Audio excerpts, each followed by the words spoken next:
All right, let's just jump right in. We have all been there, right? You wake up, you're fired up, you've got this perfect, productive day all planned out. But then life happens. The phone buzzes, some algorithm dangles the perfect distraction in front of you, and before you know it, the day's over and that to-do list is looking pretty lonely. It's a super common struggle, but what if the real problem isn't our plan, but the tool we're using to get there? So often, we wait around to feel motivated. But here's the catch. Motivation is an emotion. It's a great little spark, it gets you all excited to start something new. But like any fire, that spark, it fades. Motivation is that flaky friend who's all in when things are fun and exciting, but just ghosts you the second a task gets a little tough or boring or repetitive.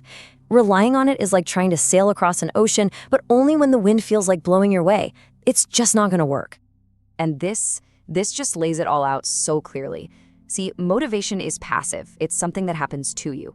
Discipline, though, that's active. That's a choice you make. It's the solid, reliable bridge that you build yourself, the one that gets you from where you are to where you want to be, especially on the days you don't feel like walking across it.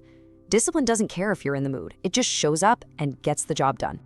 Okay, so if discipline is the answer, why does building it feel like such an uphill battle these days?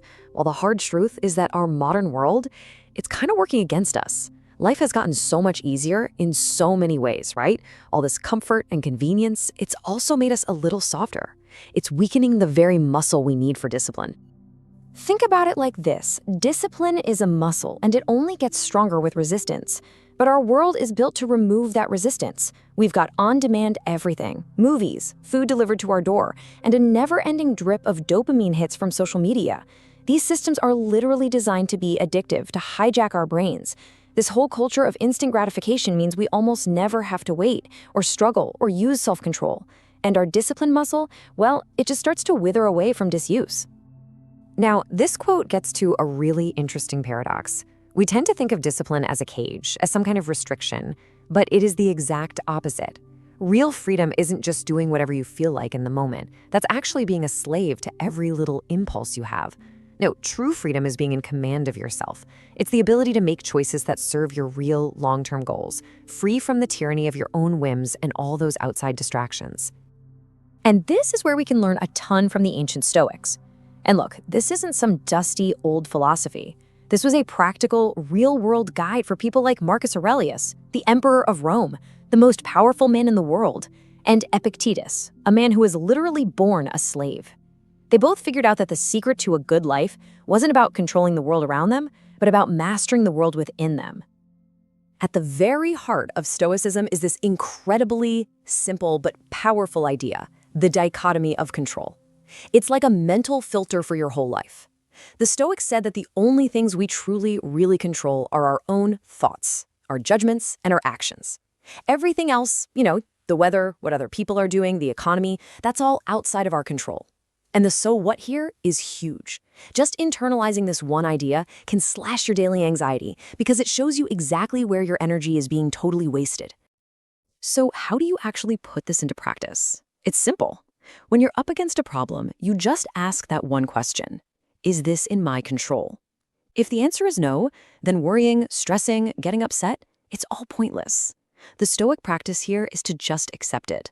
But if the answer is yes, if it's about your effort, your attitude, your response, then you pour every single ounce of your energy right there. It clears out all the mental junk and lets you focus your power where it actually makes a difference.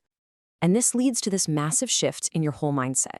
Instead of asking, why is this happening to me? The Stoic asks, okay, what am I going to do about it? This isn't about blaming yourself for bad things that happen. It's about taking 100% ownership of your response. You stop being just a victim of circumstance and you become the one in charge, building that inner fortress that outside events just can't touch. All right, so we've got the mindset down. Now, let's look at how we turn that into real, practical, daily actions. Because Stoicism isn't just about thinking differently. It's about doing differently. Discipline is forged in the fire of the small choices we make, day in and day out. I absolutely love this quote from Marcus Aurelius, because who can't relate to this? Even the emperor of Rome struggled to get out of his warm bed. But he reminded himself that his purpose wasn't just to be comfortable. It was to do his job as a human. He saw just showing up as his basic duty. That simple act of getting out of bed when the alarm goes off, that is the first, most fundamental act of discipline you can do all day. The Stoics were also big believers in making life a little bit harder on purpose. Now, this isn't about punishing yourself. Think of it more like training. By choosing small, voluntary discomforts, like a cold shower or taking the stairs, you're basically hardening yourself. You're teaching your brain and your body that you can handle being uncomfortable. And that builds incredible resilience for when life throws some involuntary hardships your way. Because, trust me, it will. But look, discipline can't just exist in a vacuum. All this effort needs a direction, a point. Your purpose is your why. It's the big reason that makes all the daily struggles and sacrifices actually mean something.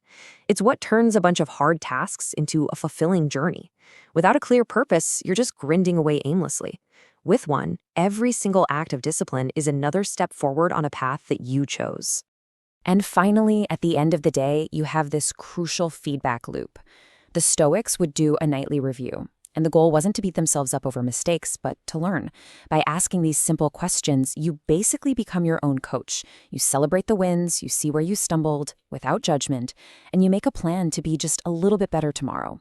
It's all about that slow, steady improvement, not some impossible idea of perfection.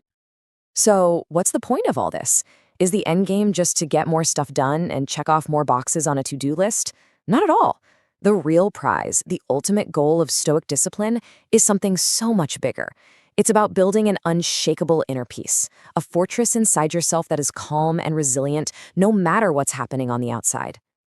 This metaphor from the Stoic philosopher Seneca is just perfect. Life is a storm. There are always going to be waves of chaos and distraction and things going wrong. The goal isn't to hope for calm seas. That's totally out of our control. The goal is to become the kind of pilot who keeps a firm grip on the wheel, steering with purpose, no matter how wild the water gets. And that, right there, is the ultimate payoff. This is so much bigger than just productivity. It's about sovereignty over your own mind. It's the true, internal freedom that comes from knowing you are not at the mercy of your moods or your circumstances. You are the captain of your own ship. You are the master of your own soul. You can navigate the storms of life with calm, with purpose, with grace. So, as we wrap this up, I want to leave you with this one question to think about. The storms, they're a given. They will always be there. The distractions, the temptations, they're not going anywhere. The only question that really matters is, who's steering your ship? Is it your impulses, your fleeting emotions, the algorithms designed to distract you, or is it you?